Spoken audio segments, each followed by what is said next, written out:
Justice League!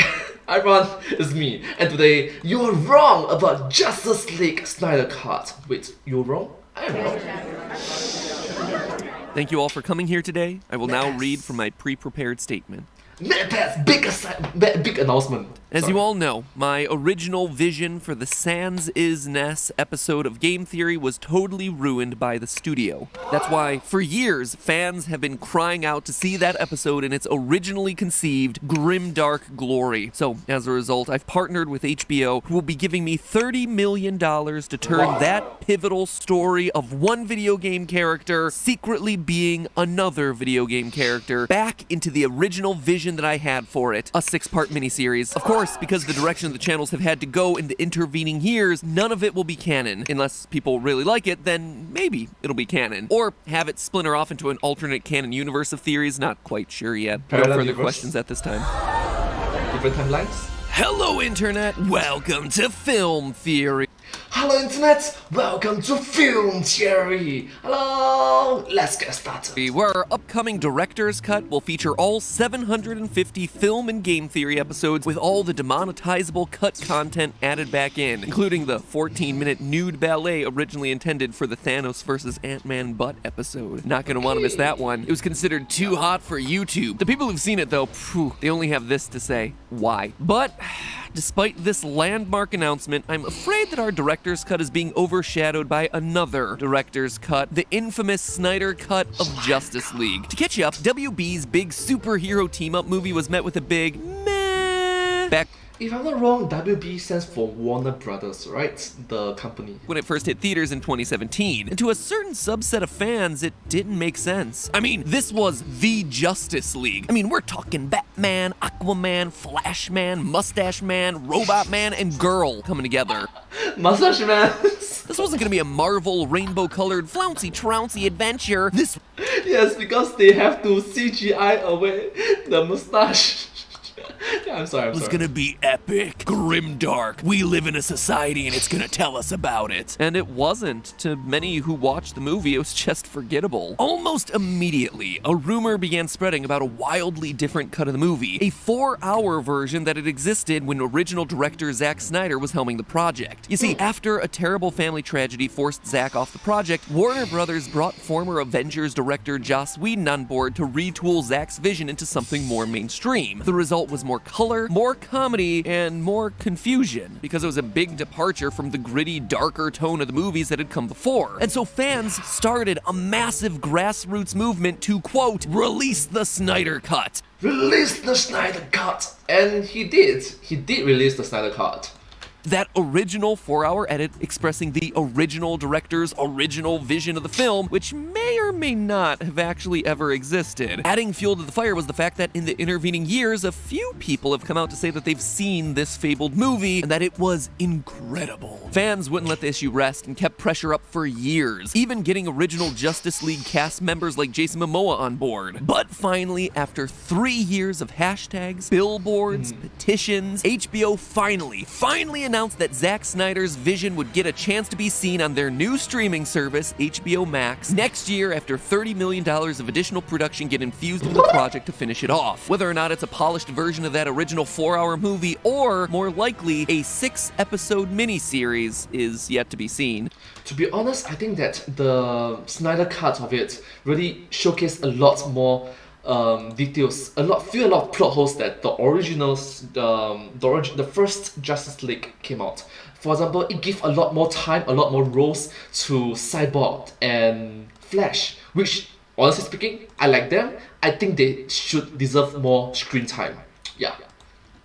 But with this one announcement, a whirlwind of questions have come up. Will it Oh yeah, the Man Marshal also appeared. be canon to the DCEU? Probably not, unless it's a hit. Will actors that have left the universe like Ben Affleck and Henry Cavill return to the series? Probably not, unless it's a hit. Will we finally get to see Justice League 2: The New Gods? Probably not, unless it's a hit. You'll notice a theme here, the caveat of it being a hit, which I think is a moot point. Loyal film theorists, it's my theory today that the Snyder Cut has zero chance of failing. Notice that I didn't say it would be a great movie. Far from it. I think it'll be a confused, gritty mess at worst and slightly better than the original at absolute best. No, it's my theory today that the Justice League Snyder Cut is too big to fail. There are so many things going for this thing that it's about as close to a guaranteed slam dunk winner as you can get. True, absolutely correctly. MadPat says it correctly. Productions, hundreds of millions of dollars. Filming, I'm sorry. They're expecting hundreds of millions of dollars in returns with the hundreds of millions of dollars involved in production. So, having said that, it cannot fail.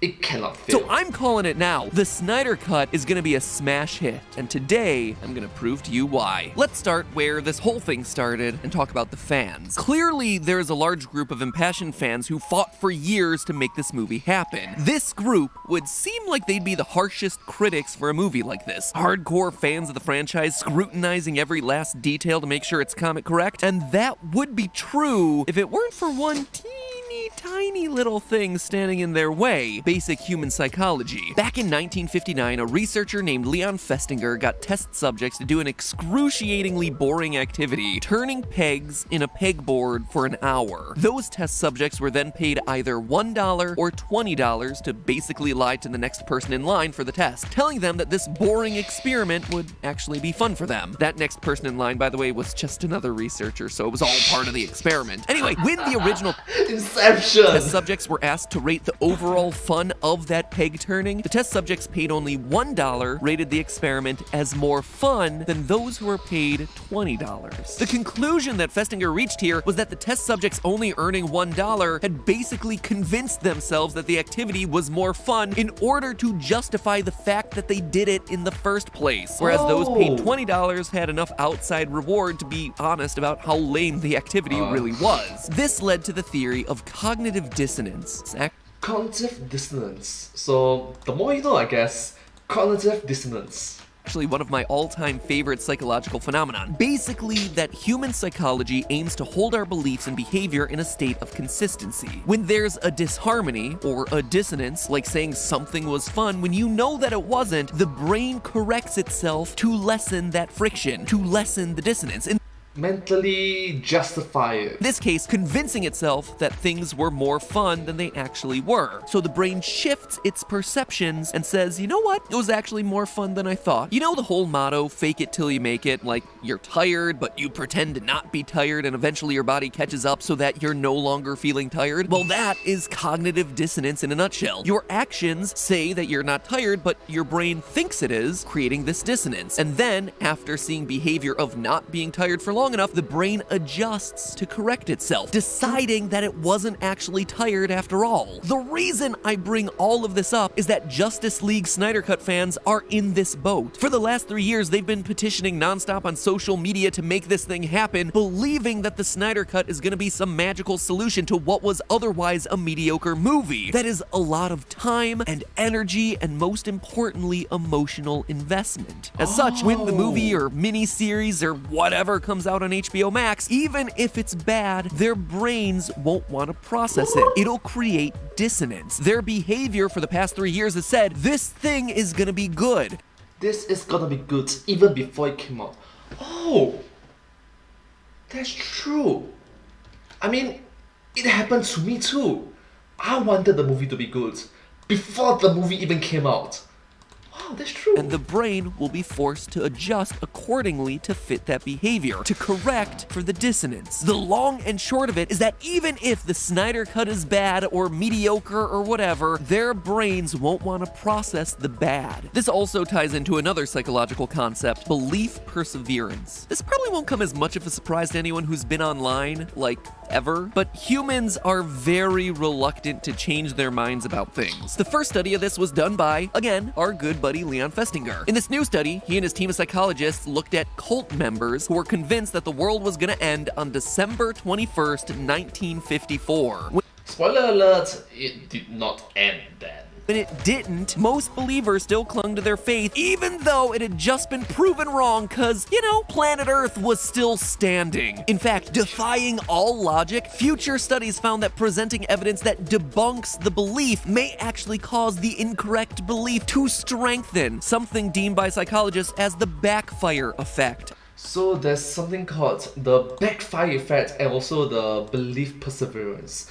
Add to it, there's something called the cognitive dissonance. The more you know, I guess. The more you know. Thank you. As famous physicist Max Planck wrote in what has got to be one of the most accurate and depressing quotes of all time, the new scientific truth does not triumph by convincing its opponents and making them see right, but rather because its opponents eventually die and a new generation grows up that is familiar with it. Ever wonder why it's so hard to win an online Twitter argument? Or get a family member to remove an offensive Facebook post? Or heck, why so many people embroiled in controversies get second, third, and fourth chances at life? It's all the effects of belief perseverance and cognitive dissonance. So again, we see how Justice League can't fail in the eyes of the Snyder Cut fandom. 3 years of being convinced it not only exists, but that it's gonna be great can't be wrong, even if it is objectively wrong. But let's be honest, the deck is certainly stacked in its favor. Look at another part of this equation. The project... Like literally, I'm gonna learn from Hunger Games. May the odds be ever in your favor. Well, technically speaking, it's in your favor, so congrats, I guess, congrats. Itself and its director, Zack Snyder. You know the saying, hindsight is 20/20? Basically, it means that if put in a do-over situation, most people would learn from their mistakes and do a slightly better job the second time around. And that's exactly the position that Zack Snyder is currently in. At this point, he's gotten to see all the critical responses to the original Justice League, the good and the bad. And no matter what his original vision for the film was, no matter what he added to that project versus what Joss Whedon added to that project, it doesn't matter. Now, he's able to shape it all into something new, something that responds to a lot of those criticism. It's like in school, there's a homework and your friend did it and he received the results and then it's your turn to do it. And since you have to do the same work after him, you get to learn from his mistakes and yeah, improve on it. So room for improvements, yeah. You don't have to look too far to see how effective this can be. By listening to the fans, the Sonic the Hedgehog movie became the surprise underdog story of the year. And let's be honest, it's currently on pace to be 2020's Oscar Best Picture winner, considering nothing else is coming into theaters anytime soon. Which is unfortunate because this video came out in the year 2020, which is 2 years ago, and back then, there's a global pandemic period. Heck, even right now, global pandemic is still going on, so... What are you doing, human beings? What are you doing? Yeah, that was just earlier this year, not an entire decade ago like it feels. Sonic's first trailer was horrific, causing the kind of fan backlash usually reserved for Star Wars films. When we first saw Sonic, he was terrifying. Tiny eyes, weird fur, huge human teeth that made everyone who saw the original trailer feel like Tom. After the nearly universal negative reception to the trailer, Sony delayed the movie and spent millions reworking Sonic into something infinitely better. And the results speak for themselves, with the Sonic movie outpacing even its most optimistic projections to become the highest grossing video game movie in US history. Historically, movie studios keep customers at arm's length, storing all their film reels in secret vaults protected by top men to keep spoilers about Hulk's new stretch pants from leaking. Yes, having said that, the Sonic movie was amazing, to the point which they have a second one coming out, you know, Knuckles, Tails disappearing, just awesome. As a result, by the time the first trailer for a movie drops, it's usually too late to change anything, and negative reactions can kill the project before it even hits theaters. But having said that, the entire studio redo the entire thing so that the fans will like it. Respect to that. But by listening to their audience, Sony engaged their customers, just like we do here on YouTube each and every week. Subscribe if you haven't, by the way. It'd be really nice to get this channel to 10 million subscribers by the end of the year so we can get the diamond play button, which would make this miserable, sucky, awful year suck just a little bit less for this channel. Right now it's in the year 2022 and you have reached 10 million subscribers. Actually no, last year you reached 10 million subscribers, so congrats, yeah!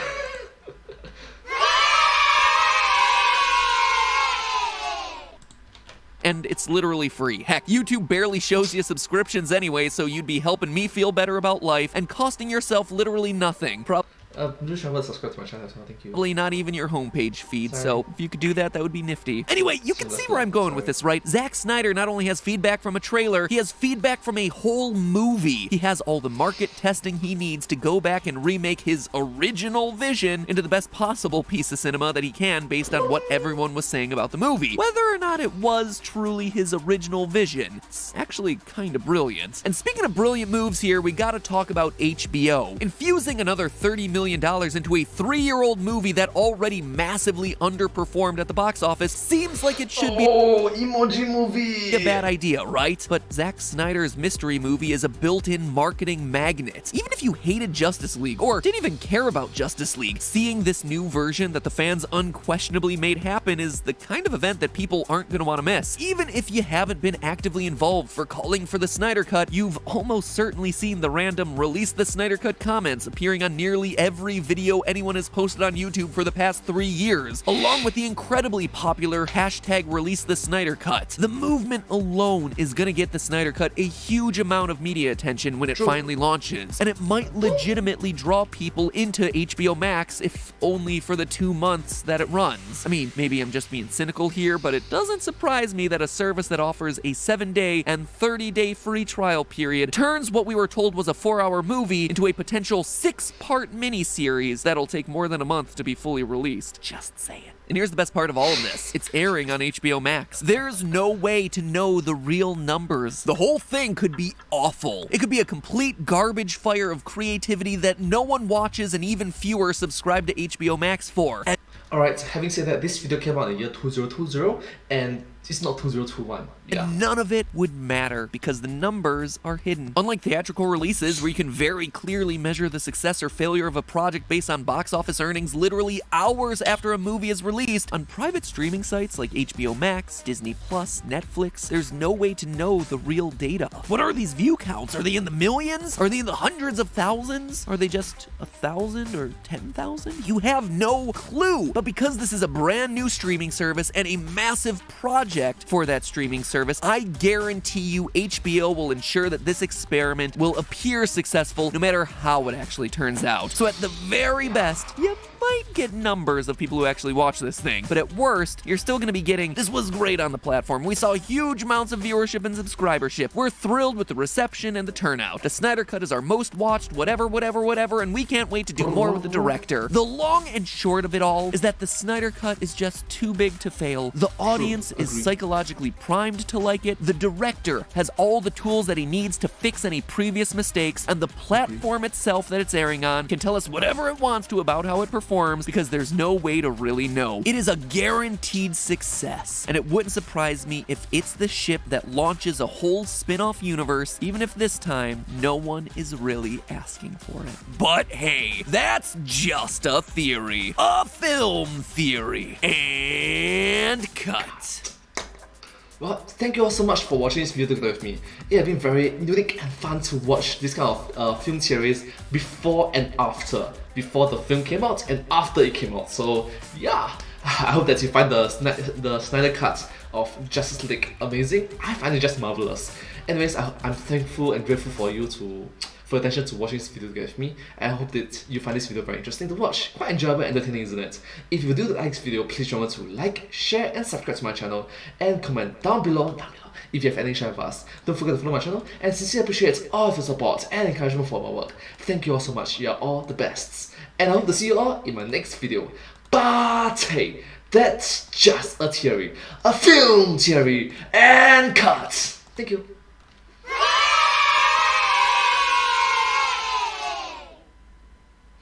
And I hope to see you all in my next video. Bye! Once again, please do remember to subscribe. Thank you.